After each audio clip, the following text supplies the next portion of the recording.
A badge of honor. Police officers and first responders wear badges to let their communities know they are here to protect and serve. But that's not how it feels today, and the stress of the job is taking its toll, taking lives through suicide and post-traumatic stress injury. A Badge of Honor podcast features the cast of the same name, Sam Horwitz and John Salerno. Sam, John, and the team offer the first responders workshops through their critical incident stress management teams and mental health liaisons to offer state-certified T-COLE credit programs that save lives. It's time to smash through the stigma. It's time to heal from your injury, and it's time to back our blue. Welcome to A Badge of Honor podcast. Here are your hosts, Sam Horwitz and John Salerno. Hey, welcome to A Badge of Honor podcast with John and Sam. We are powered by the OBBM network. And man, we got an amazing show ahead. We got so much stuff to cover, but first off, I want to, it's National 9/11 Telecommunications Week. Thank you to all our telecommunication operators out there. I mean, you are the front line of our first responders in every situation. God bless you guys. We couldn't do the job without you. And you guys are just the backbone of our service. You're there for every cry for help, everything that we need. You are there. So on behalf of myself and Sam and A Badge of Honor, thank you guys so much. Man, I hate to keep doing this too, because we did it last week as well, but we got to, today's show is dedicated to two police officers out of Syracuse, and I hope I'm pronouncing this right. It's Onondaga, New York, who were shot and killed during a car stop that went awry yesterday at the criminal's home after they followed him there. One officer was only on the job about 3 years, and I'm waiting to hear to see if this is one of those, again, recidivists that are let out by these liberal DAs only to violently assault our civilians and our police officers throughout the country. I don't know when our DAs and our ADAs are going to wake up and see that, after 3 or 4 crimes, there is no rehabilitation anymore. You just aren't a place. There's no place in society for you. You need to be locked up. And, that's what's hurting our citizens out there. And that's what's hurting our police officers. So today's show is dedicated to them and their families. God bless you. We hold you near and dear in our hearts. Welcome, Sam. How are you? Yeah, doing great. Yeah, it is. I think until it happens to them, touches them personally, things won't change. But there's a whole bigger plan running in the background, and the police are a big piece of that. And the victimology,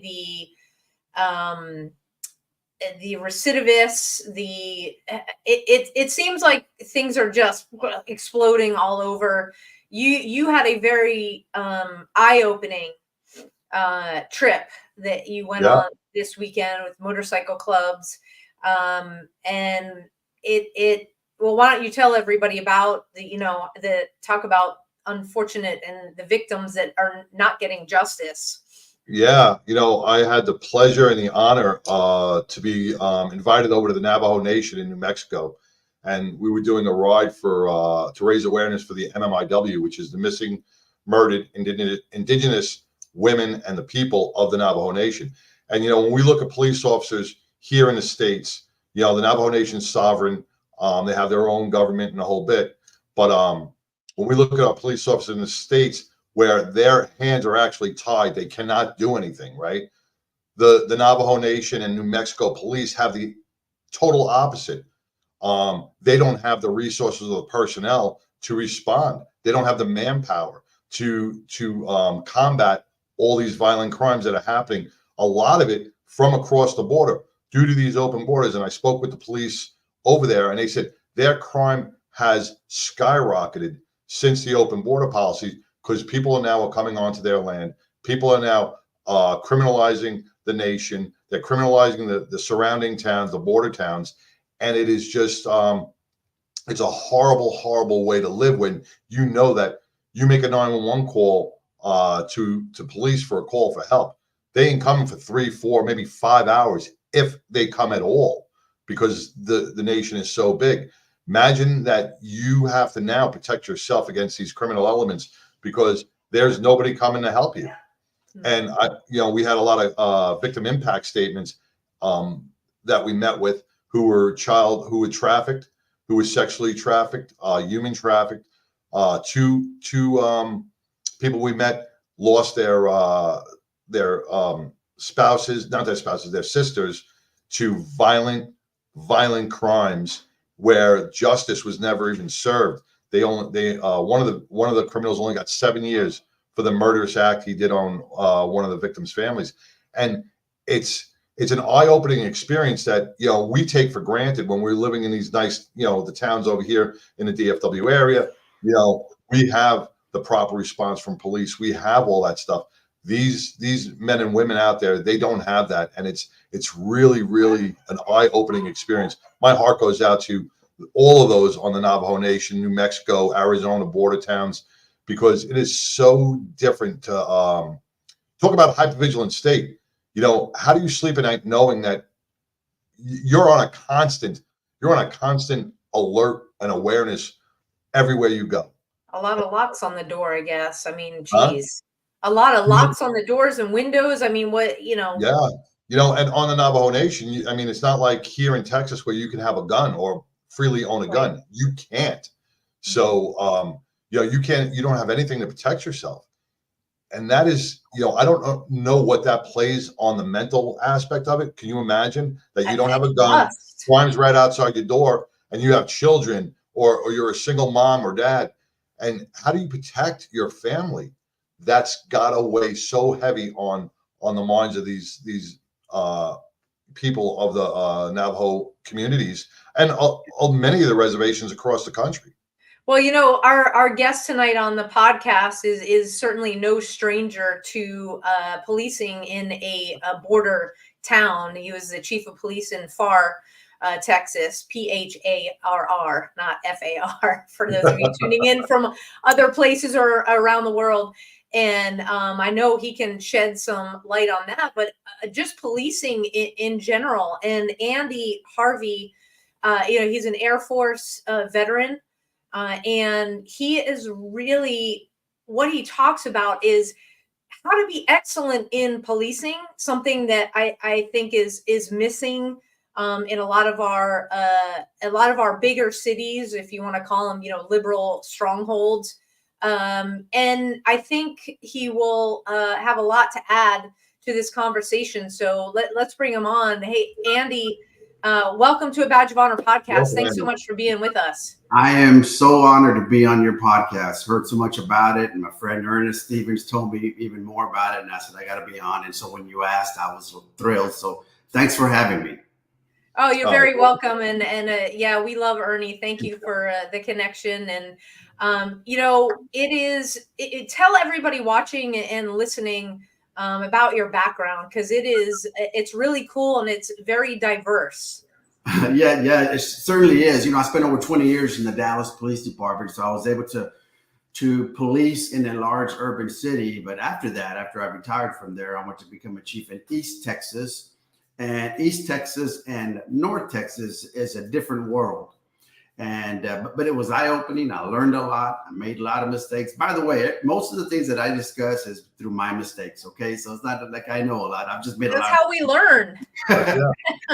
So East Texas, I went different culture, and then went back to North Texas, and then ended up all the way down in South Texas here on the border, like you said. And thank you for spelling that out, because people get that wrong. But I'm down here in the Rio Grande Valley next to McAllen and Brownsville, and all the stuff that's been going down here, especially with the immigration.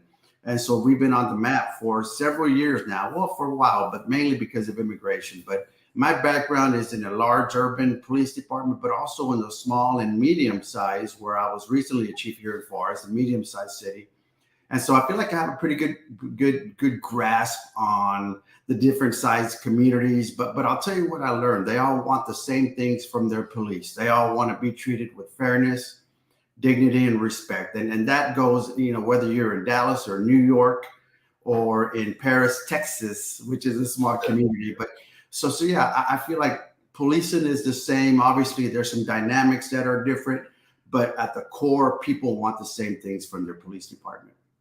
Yeah, definitely. With that diverse background, and I know you've seen the difference, do you see politics playing a large role between he went there, Andy. Yeah. I was like holding back on it, but I think we're going to have to dive right into it. I'm going to shoot right. So we have a lot to talk about if we're talking politics. The reason I say that, Andy, because I just read an article. You know the stuff that NYPD is going through, right? All the crime, cops being beat up, crime on the subway, homeless, immigration, all this stuff, right? And they come out with, now, we want you, you're not allowed to show your tattoos. You can't wear the cargo shorts. You have to wear these dress pants. The shoes got to be shined. They're worried about uniform appearance more than they are worried about the safety of their officers. And I just can't see the mental mindset. How are we protecting our cops, or are we protecting our criminals? Well, the mayor. Yeah. Oh my gosh. You just hit a button with me, but I'm going to try to restrain myself. Listen, politics is a reality in our profession, and it shouldn't be at all, but the reality is it is. And how do we deal with that? And we have these elected officials that really focus on the wrong things, just like you're saying, John. They're focusing on the wrong things. What happened with protecting the community? And what I mean by that is not just protecting the community. The police and the community are all the same. So we shouldn't be protecting one over the other. We're all in the same basket here. But politicians will always have, and there may be an exception here and there. I'm just generalizing, but they will always have their own political interests first before anything else. And so it collides with our world of policing and public service, because we want to do things and protect the people. But sometimes what they perceive as important, is more about them and their interests than the reality of keeping our community safe. And that's a battle that we all have, especially if you're in the leadership position. You have to understand how to navigate through those political waters. And it's a tough thing. And I've been a victim of that. But it's tough, and you have to be able to do that. But that's a reality in our profession, for sure. John, hang on one second. It's a battle that has taken on a very, I'll call it dark movement, and especially over these last 4 years. And we got to take our first break. Let's talk about that and the difference, where we used to see it, 10 years ago, 15 years ago. Like Andy said, the politicians were always involved versus what's going on now. Stay tuned, everybody. We'll be right back. Interested in starting a podcast or TV show? Worried about what you'll say and how to keep it engaging? Think you'd like to be a guest on podcast, radio, or TV shows? Hi, I'm Susan Hamilton, owner and founder of OBBM Network, and I would like to invite you to an OBBM media training to get the tools you need for a relaxed and polished performance we'll be proud to share. Our specialized training techniques include role play, voice training, and everything you need to deliver a confident, clear, and engaging interaction. Go to offbeatbusiness.com. Go to the calendar and register for a training that's convenient for you. Dates available now, 214-714-0495. Hey, welcome back to a Badge of Honor podcast with John and Sam and our guest. I don't want to say former retired because you probably got, I'll just say retired police chief. There you go. Andy Harvey. Who has a book, Excellent in Policing. Your diversity is huge. Going from a big city, and me and Sam have been able to visit small towns out in East Texas, like in Lindale, Taylor, and stuff like that. Yeah. And then we've done the big cities, and we've seen just through their officers the different mindset things that they face. Yeah. You being a police chief in those, how did you change direction? I mean, that's a juggling act all in itself, because it's such a variety of ways of policing. It's a tough gig. I'll tell anyone that wants to be a chief of police, especially in today's policing, be careful what you ask for. It's a tough gig, and sometimes you're going to come out of there scarred up, as I mean, I tell people I'm like that Rambo scene where he's taking a shower and he turns around and he sees all the different. Yeah, I have plenty of scars to prove it. But you have to be able to again juggle. That's a great description, right? You have to be able to juggle the different audiences. As a chief, you have the community, you have the district attorney's office, you have the politicians, you have the stakeholders, you have activists, you have. I mean, on and on and on. And there's no way you're going to satisfy everybody.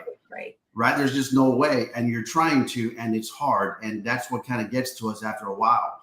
But you have to, I believe, and I heard a chief say this is going to strike a chord with some people, but this part, I believe this is what's missing, what partly is missing in leadership today. Chiefs should be coming to work to do their job, not to save their job. That's a huge difference, guys. Yeah. And I say that, guys, obviously loosely. It's for everybody, but it's if we're coming to work as chiefs and we want to make sure that I'm protected and I have a job tomorrow, well, who's losing out? Right. Our officers, our community, because we may not be able to lead or make the right decisions, or the unpopular decisions because we want to save our job. And now we have frustrated officers because the chief won't do a darn thing. And then we have community that's suffering, but I can't implement this because it's gonna, it's gonna upset the apple cart, when it comes to elected officials or whatever that is. And so it's a hard thing to do, but I do believe as a chief, you have to stand up and come out and be the voice of the officers because they want you to be their voice. And even if you don't win, they just want you to be their voice. Is someone saying something on our behalf, or are we just out here alone? So you have to be a voice, and you have to be a voice for the community as well. And so those things conflict at times, and that's when it becomes, it's tough. But again, it's a tough gig. And so if you want it, you got to stand up for what's right. And it might get you, but at least you stood up for what's right. Well, Andy, you bring up a couple of things in that, and John and I talk about this. First of all, to raise your right hand, nowadays is a catch-22, and it's exactly because of what you said. You have officers and the chiefs put in sometimes a no-win situation, and I believe it's done on purpose. We've got a segment of our population, and unfortunately they're in the higher parts, the politicians, the judges, on up, all the way to the elected city officials that are putting chiefs, handpicked chiefs in place, or those chiefs that are already in there that are staying, they handcuff them, not literally, in a space where it's all about creating division. Okay. And if you peel back the layers of the onion in this, you can see this going back more than 4 years. The change across the United States of what especially our larger cities look like, which have gone from relative, you could count on the police and the chief to kind of listen to, okay, we hear you, but I need to answer them. And the them are the problem because they want to create a division so that they can ultimately control the police in a space where it's almost viewed in some cities as the police are not there for the citizens. And then you have, because we're cut from a different cloth of God that John says we are, because we have a heart to serve. We have the morals and values. We know what's right and wrong. We are now in a struggle, in a struggle within ourselves. It's like, how do I do this job knowing what's right, but I'm being told I can't do what's right? And then we've got this thing called moral injury that's occurring. And so we've got officers in a moral dilemma, which affects mental health because they're not sleeping. They don't know if they can even rely on their chief. And the chiefs that are speaking up, and Andy, we need more of them.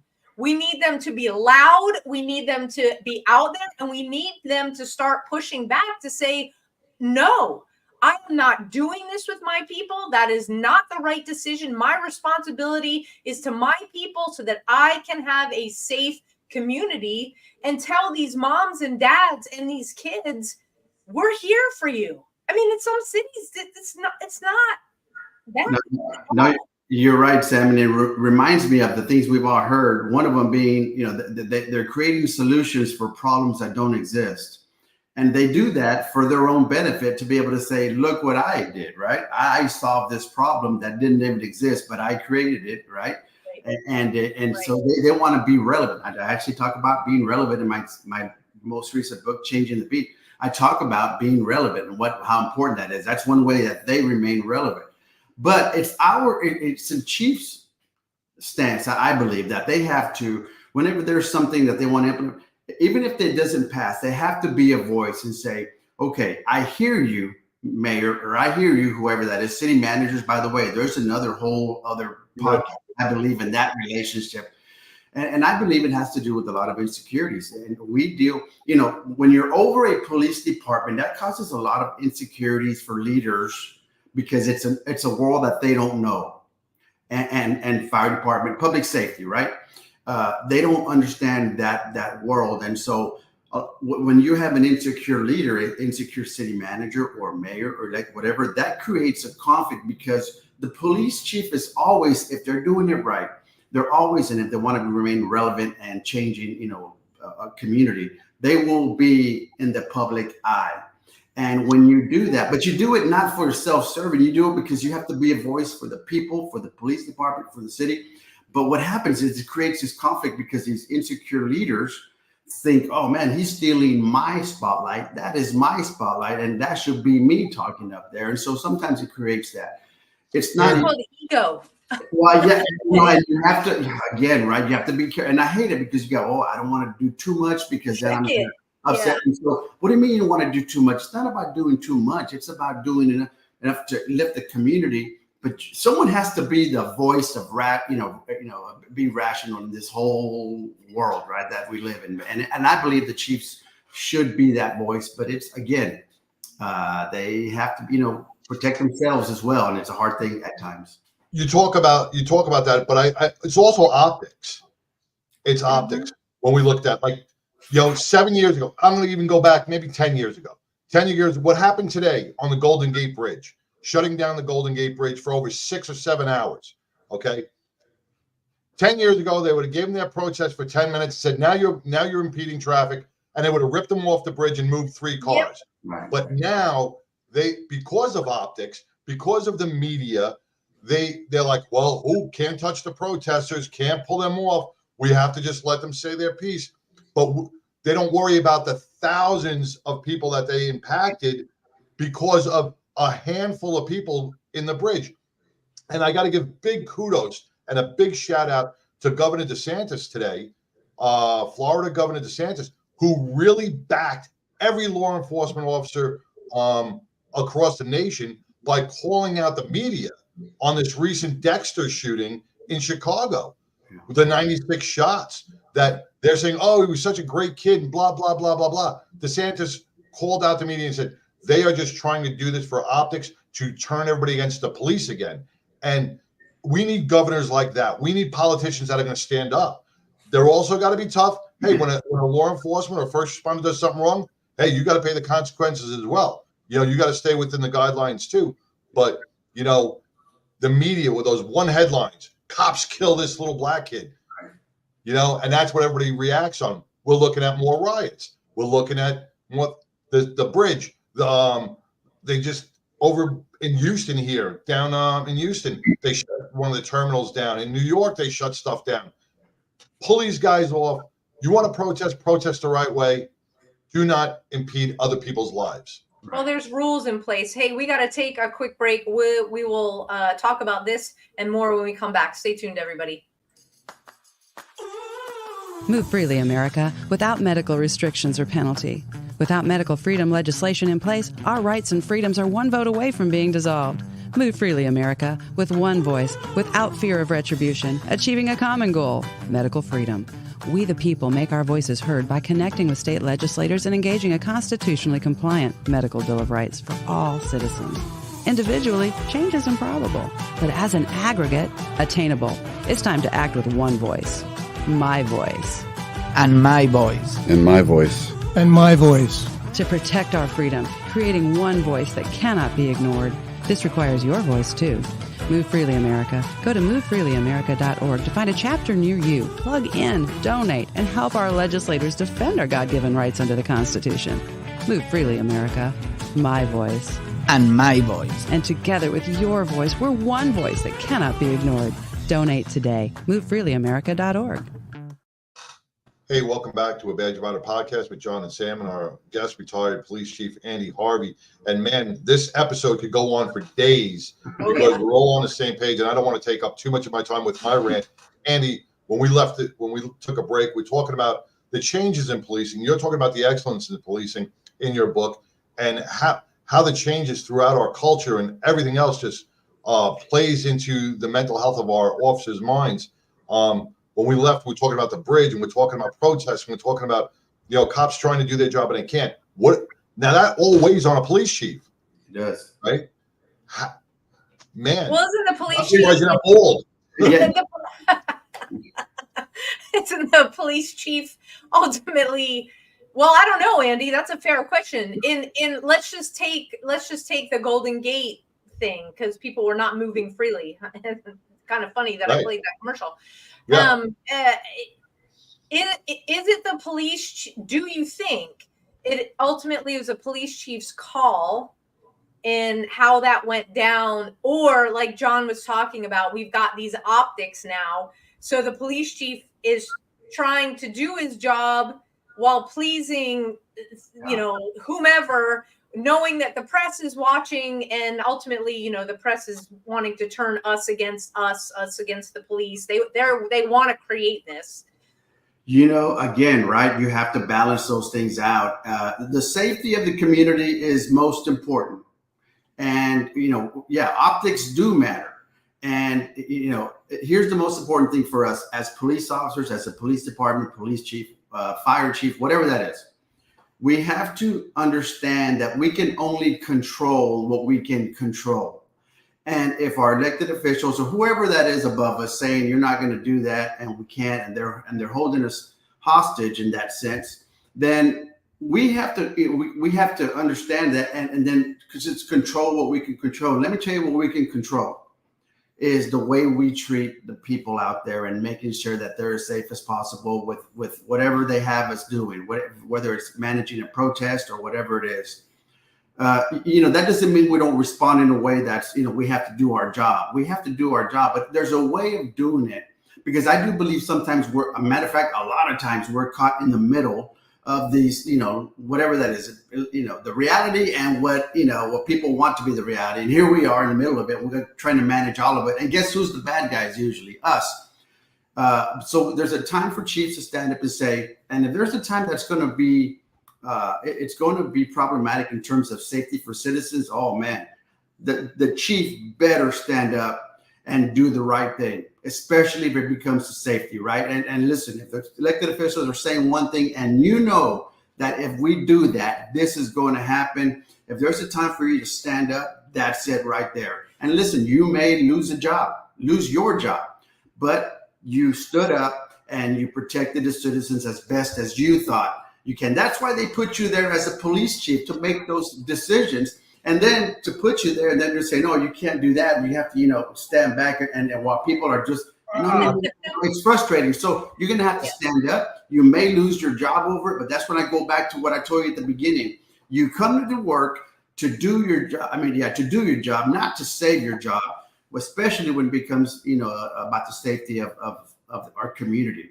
That I'm about to explode on every word you just said, man, because how is that possible? And I respect you so much, Andy, for being put in those positions. But man, you say the chief has the ultimate responsibility, right? He's got the call to say, let's pull those protesters off because public safety isn't thousands of people stuck on a bridge. who's got a medical alert, who's on the way to a hospital, who's on the way to this, blah, blah, children in the cars, dehydration, anything, right? Stress, right? But you got a politician going, you can't touch them. You can't touch them. Are our chiefs getting weak? And because they are afraid of losing their jobs, right? How do you lose your job if you're doing the right thing for the citizens? Who's pulling those strings? John, that happens. Because the puppet master will, that's ultimately that's why I said it's turning everybody against everybody. They want to control the police against their own people. Yeah. Well, what happens is if somebody gets hurt on that bridge, who are they going to blame?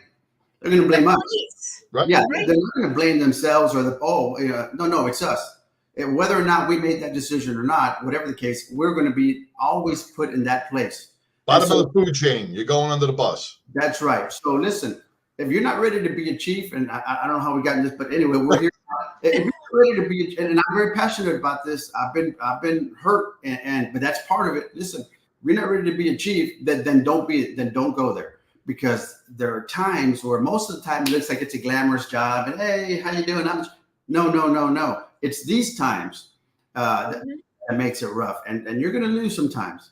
So you just that's part of it, but you got to stand up for the right thing always. So excellence in policing. Excellence in policing. How do cops become excellent police officers? Well, they always have to do the right thing and go above and beyond whatever they're doing. And sometimes, again, they're going to go against it. But if you want to be excellent, that's what you do. But hopefully, now I hope we're talking about, few and far between. I know it happens a lot, but really, to be honest, man, with all the officers we have in the United States, I do believe across the board that police officers and police departments are out there doing the right thing, doing great things, doing the great things. And there's no doubt about it. But it's times like what's happening, what you're talking about, where the light gets shed on us, and not in a positive way. And it's like, that's not fair, because we're the ones out there trying to do the right thing. And sometimes other forces that we cannot control make us, make the entire thing look bad, especially us. But you got a chief up here that's scared of losing his job, right? And then you got a police officer who swore an oath to do the right thing by the community, right? But now he's being told by these people not to do the job he elected. And that's what's killing our trained to do, like got training in the thing that you can't do that now. Yeah. It's the frustration factor on our law enforcement is, I feel for them. I feel so bad for our men and women in blue that are out there, because they're fighting all these battles, and just 99.9% of them are trying to do the right thing for the community. Absolutely. And that's why Andy wrote two books now, and we got to take a quick break, and we're going to talk about both those books when we come back. Stay tuned, everybody. Look, when you need to respond to an aggressive situation to protect yourself, your family, or your property, understanding your firearm and legal position are critical. Officers know your skills are only as good as your commitment to training. So know what you're doing. So when you're in a vulnerable situation, we can count on your response. Whether you're a beginner or a licensed gun carrier, Carry in Texas offers basic firearms training, Texas permitless carry courses, license to carry, and basic 2A courses so you can understand the responsibilities, situational awareness, and learn the technical skill required when you carry your firearm. Go to carryintexas.com to find the right course for you. Join me, former United States Secret Service agent Samantha Horwitz, on the range for beginner basics, LTC prep, and range practice. Go to carryintexas.com today. That's carryintexas.com. All right, welcome back. I promise not to talk anymore.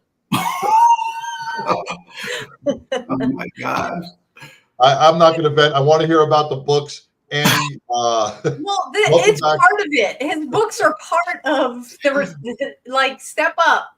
Yeah, welcome back to a Badge of Honor podcast with John and Sam, and retired police chief Andy Harvey, who's got such a diverse background in the large cities, the small cities, and even our border towns. So when you look from all the way into the East Texas, where a lot of the communities are really tight knit, then you go to a border town and you're fighting against so many a whole nother world down there, and in Dallas here as well. Man, a wealth of knowledge you are, and the two books that you've written bring that forth. Well, I appreciate you again. Appreciate you, talking about the book. But I'm very proud of the books that I've written. I'll tell you why I wrote them. I just wanted to again, give officers a tool in order to save their career and make them safer. Really, that's really, I want to protect themselves from, from obviously from violent people out there, but also protect themselves in their career, because I believe that a lot of times when we make bad decisions, when we use bad judgment, that affects our careers, that affects our mental health, that affects a lot of things by the way we police. And so I wrote Excellence in Policing and Now Changing the Beat. Let me see if I can really see that. See, that's why I have that background, right? But and I wrote it because I want officers to understand, listen, you control what you can control, and that's you. Yeah, there are things that are happening outside of your control, way up here, and elected officials and mayors, whatever you want to call it.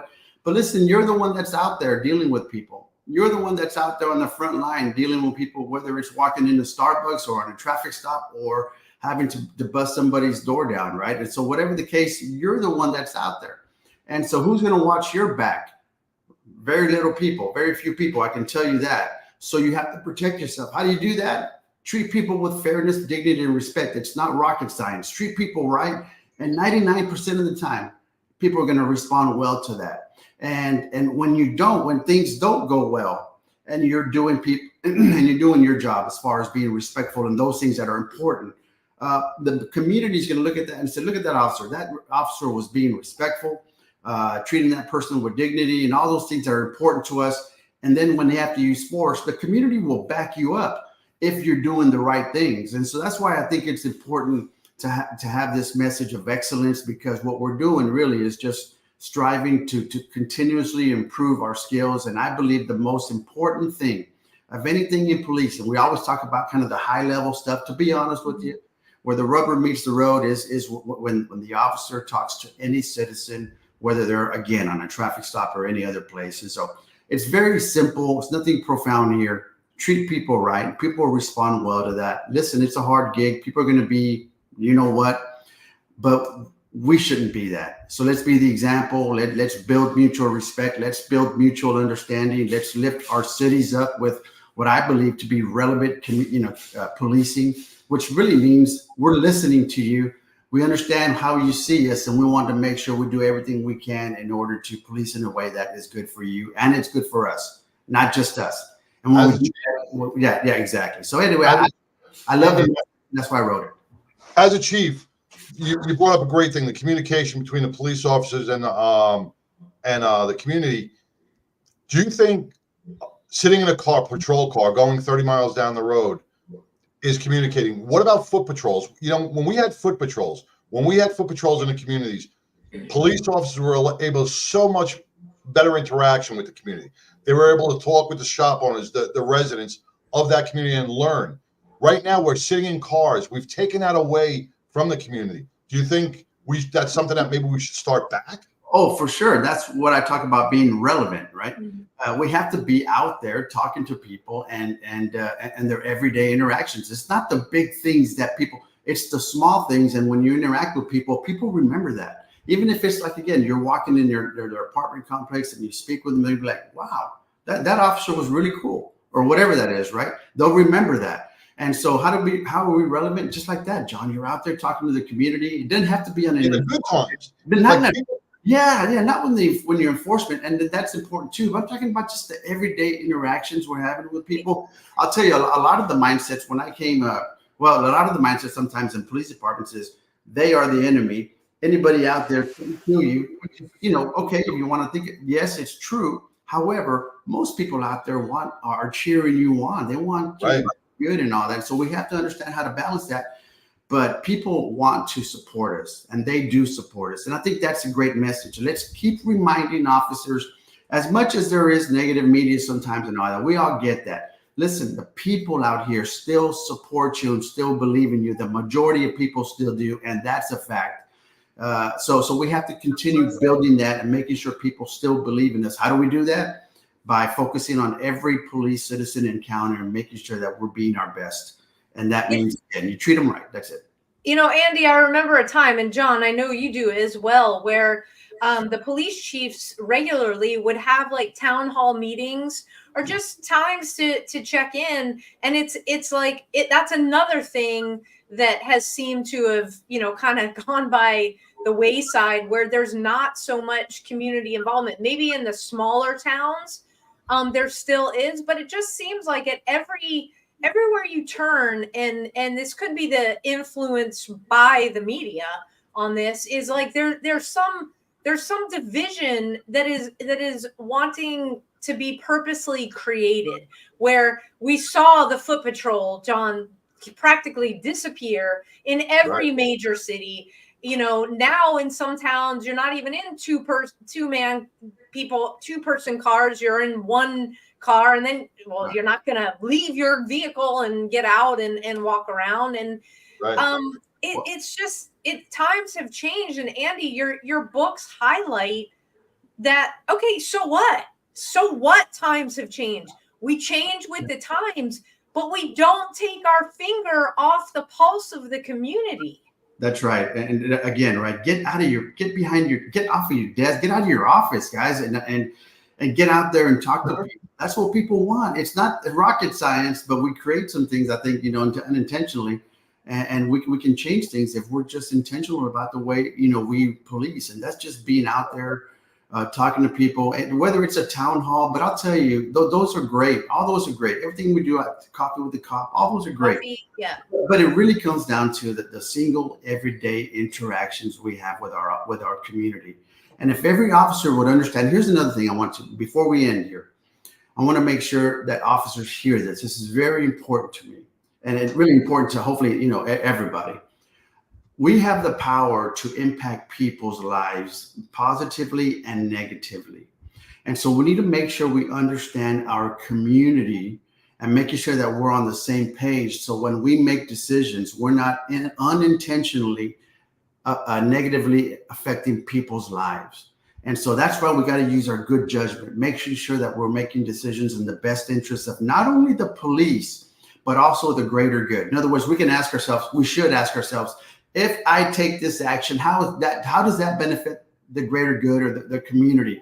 Or am I just taking this action because, I want another mark on my activity sheet, and I want to make sure I get that overtime assignment later. So, what I mean? I mean, there's nothing wrong with that. But if it's in the wrong place, in here, then perhaps we need to look at that. And that's part of what I talk about as well. Yeah. That great point. We got to take another quick break. We'll be right back. Stay tuned, everybody. To the Health Engineer Show. I'm Cliff Buckley, the Health Engineer, right here on the Offbeat. Hi, I'm Larry Cortamp. Hi, my name is Susan Hamilton, and you're watching Offbeat. Hi, this is Doreen Milano. Welcome to Big Ideas Small Business, where we will be talking to Terry Arjala.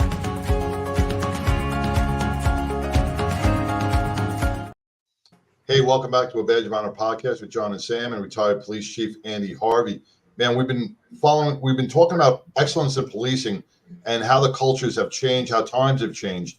I was on a job with a foot post in New York City when I first got on, and it was bad, right? And then Giuliani and Commissioner Bratton came in together, and even though they didn't like each other, they had the perfect formula for policing. You've seen the crime stats drop dramatically in New York City because you had foot cops out there, not only enforcing the petty crimes, which lead to the larger crimes. You've seen the larger crime stats dropping because these stupid petty crimes of loitering and disturbing the peace, they were handled properly.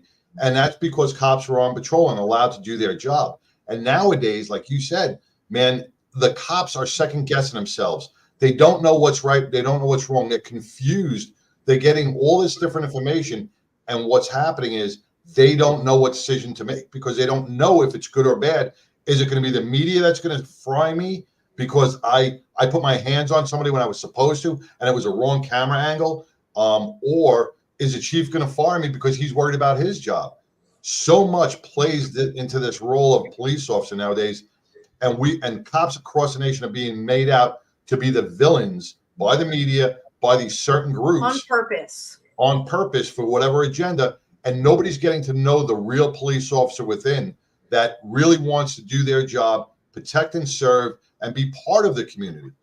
It's like a stigma, they've been stigmatized with this with the bad media blood, and nobody's really getting a chance to really interact with their officers. Well, again, I think the power is, I still believe the power is with the police officers and the way they treat people, because every encounter is what shapes perception, right? And so if we understand that, that's what I was talking about, making sure that we're making good decisions and making those that are good for community and us.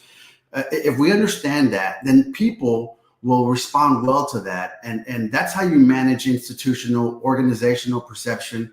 And listen, the media, they're out there, they're doing their job. They're part of our world that we exist in. And I'm not here to defend either, or I'm just telling you, they have a job to do. Whatever it is they do, stop focusing so much on them. Focus on your actions, and people will come out to bat for us when they know, listen, I don't know what's going on but I can tell you our police department here in far Texas or Paris or wherever that is, those officers are top notch, and they'll always have our back. They're not going to be perfect, but we support them, and they do a great job, and they're always out there doing the things that we feel are like, like you're talking about John and Sam going out there and having town halls. And you have to know your officer. You have to know your officer on the good times, not just the bad times. That's right. But that's the power is still with us, guys. I say, guys, the power is still with us. Are we using our influence, and that's where the power is, intentionally in order to lift up communities? When you do that, no matter what people say, your people are going to say, no, not our people, our officers. They're top notch, and we love them. Well, I know, Andy, you make some incredible points, and coming from the book, your books resonate obviously with the police officers who want to have a deeper understanding, and every police officer should get your books, but also members of the public, city council, everybody should grab a copy of your book so they can understand the challenges that go into providing safe communities. So then we can get back to, hey, this is a team effort. You need us. We're here for you. Let's work together. Let's turn our community into something that other communities can get behind, and put all the noise and the rhetoric and everybody that wants to tear us apart, like, just shut up and go over there. That is so true, Sam. And we just need to support each other, but we need to understand each other's world. And I think that's where we're at. So there's not that mutual understanding that we still have to build on. And when we do that, we can do great things. But do we truly care enough about doing the right thing, which is ultimately caring about our people, which are out in our communities? We have to if we're going to save this country from what it's descended into. We have to care. We have to. We have to care. Absolutely. Andy, where can we get your books? They're all on Amazon. Just look up Excellence in Policing. That's my first book. And a lot of people read that, and it really blessed a lot of people. Changing the Beat is kind of built on that foundation. I talk about the importance of every citizen encounter, but this one actually talks about how to be relevant, how to be agile, like the cheetah. You'll have to read about it, right? To read the book so you can learn more about it. But I also talk about how police officers treat each other. Well, that's another one. Oh yeah, that's another podcast. We tend to eat our own at times, and that's the truth. I'm being very real here. We're harder on ourselves than others are on us, and so I talk about that a little bit, but it's there enough, because at the end of the day, who's taking care of you? And I'm talking to officers out there, right? Who's taking care of you? And so you got to take care of yourself, and we got to take care of each other. But sometimes we're our own worst enemy. We have to stop doing that.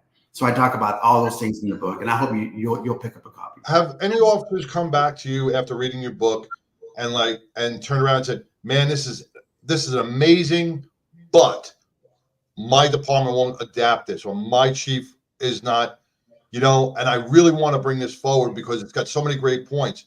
Have you ever had any feedback like, "Man, I wish I could really do this"? I have, John. Social media is a lot. I did, John. I have received that feedback, but most of the feedback is every officer needs to read this book, because it's just very plain. It's nothing profound. It's just you and I talking. It's a conversation talking. It makes sense. Yeah, it's just very, very. I have a definition of common sense in there. Thanks for bringing that up, Sam. But it's in there. Let's just go back to the basic fundamentals of policing, treating people right, making sure that we're on the same side. It's nothing profound here, but the most feedback that I get is always around every officer. As a matter of fact, before they graduate the academy, needs to read this book. And so I'm really proud of that. And I hope this continues to bless officers. Absolutely. It is excellent. And, you are super active on LinkedIn. So I put that in the show notes. Where else can people connect with you? I'm on Twitter, and just look, but LinkedIn is the best place. If you want to send me a message, get on LinkedIn, send me a message. If you want, by the way, I'm not here just to promote my book, but if you want, I do this because if you want bulk pricing, like for your agency, I'll give you a much better price than what's on Amazon. I just want people to get the message most of all. Absolutely. And so just look me up on LinkedIn and send me a message. I got one more question before we close, because the artwork behind you is on your book. Yes, and it's intentional. Can you explain a little bit about that artwork? Yeah. How it came about? You see the music sign, the music, right? The note. Well, the name of the book is called Changing the Beat, and it's a play off the beat, right? The police beat. So how do we change the policing, right? So changing the beat, that's how that came out. So changing the beat, when I was looking at graphics, I said, how do I capture that, right?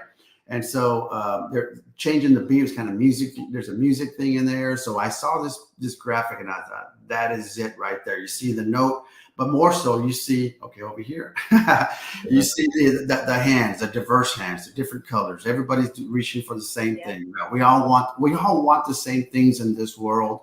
We all want to live in peace and be safe, and our kids to be safe. We all want the same things. Why are we talking? Let's talk with each other. Let's talk and let's communicate. And so that's about community. That's about bringing people together and dancing to the same song. It's a powerful